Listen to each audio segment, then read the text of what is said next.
धनुजात्रा रंगमहल मंचरे बरगड़ को बड़ भेटिदेले मुख्यमंत्री 1362 कोटी टंकार 123 प्रकल्पर उद्घाटन और भित्तिप्रस्तर स्थापन कर 980 कोटी 58 लाख व्यय 85 प्रकल्पर भित्तिप्रस्तर स्थापन करथिबा बेले 382 कोटी 26 लाख टंकार 38 प्रकल्प को उद्घाटन करिसेंती मुख्यमंत्री। स्थायी रंगमहल मंच निर्माण सहित जीरा नदी में हेब आनिकट स्वतंत्र रंगमहल मंच पर शिलान्यास होईछि। एथिपाई खर्च हेब 12 कोटी 80 लाख टंका। जीरा नदी में अंतर्नदी जलाशय पर 114 कोटी 87 लाख टंका खर्च हेब। सेहीपरि बरगड़ जिला मंचरू 380 कोटी टंकार 4टी नुआ प्रकल्प घोषणा करिसेंती मुख्यमंत्री। जीरा नदी उपर एक स्टोरेज ट्रिटमेंट प्लांट निर्माण, हाटपदा ठारे एक भेंडिंग जोन विकास, बरगड़ सदर में अटल बसस्टाण्ड एवं ग्रिंडोला ठारे अंतर्नदी जलाशय निर्माण हेब। संपर्क में अधिक सूचना बरगढ़ आम प्रतिनिधि धर्मदत्त पाढ़ी आम सहित लाइव जोड़ी होती। धर्मदत्त, बरगढ़ बड़ घोषणा करिसेंती मुख्यमंत्री, कौन कौन सबू भित्तिप्रस्तर और शिलान्यास उद्घाटन करिसेंती मुख्यमंत्री, कौन घोषणा करा जायछि? देखंतु जेतेबेले धनुजात्रा महोत्सव को मुख्यमंत्री को निमंत्रण करा जायतिला एवं निमंत्रण रक्षा करी मुख्यमंत्री निजे पहुंचीतिले। जेतेबेले कंस महाराज प्रश्न करथिले मथुरा नगर बा बरगढ़ विकास में कौन सब पदक्षेप निया जायछि एवं से समय मुख्यमंत्री उत्तर देइतिले 1326 कोटी टंकार प्रकल्प लोकार्पण एवं शिलान्यास होइछि गतकाली।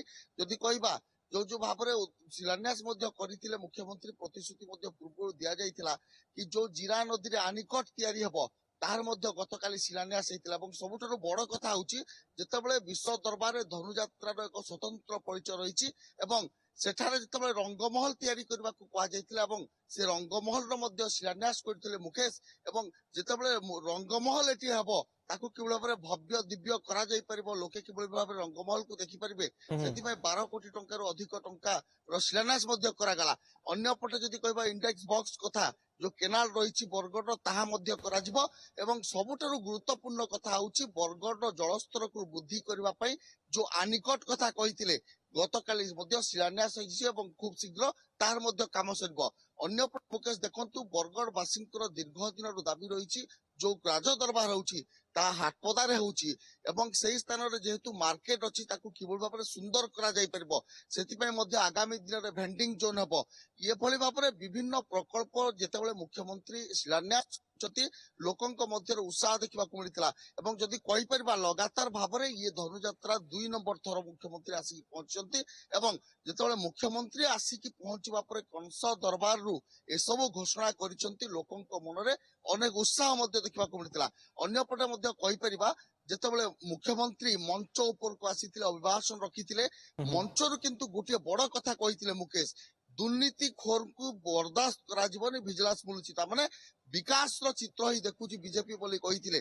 आगामी दिन रे जेतेबेले बरगढ़ रो विकास एबेठु धीरे धीरे बढ़िबार लागिछि एवं मुख्यमंत्री को घोषणा पर ए सब जेतेबेले तैयारी हेबो निश्चित भाबरे बरगढ़ रो अनेक उन्नति मध्य होई परबो। एवं अन्य पटे जदि आजिर कार्यक्रम जेतो मुख्यमंत्री गतकाली आसीथिले एवं आज मध्य जेतेबेले जो रही शहीद माधव सिंह शहीद दिवस रे तांको मने पकेवा पई तांकर प्रतिमूर्ति रे पुष्पमाल्य करिवे एवं अन्य पटे तांको मने पकेवा पई उद्बोधन दबार भी कार्यक्रम रही मुकेश। ओके, बरगढ़ वासींकर ये विकास पाई जेतेबेले बड़ घोषणा करा जायछि बरगढ़ वासींक भितरे मध्य उत्साह खुशी देखिबा पे मिलिछि। बहुत बहुत धन्यवाद धर्मदत्त आपनकर सूचना पाई।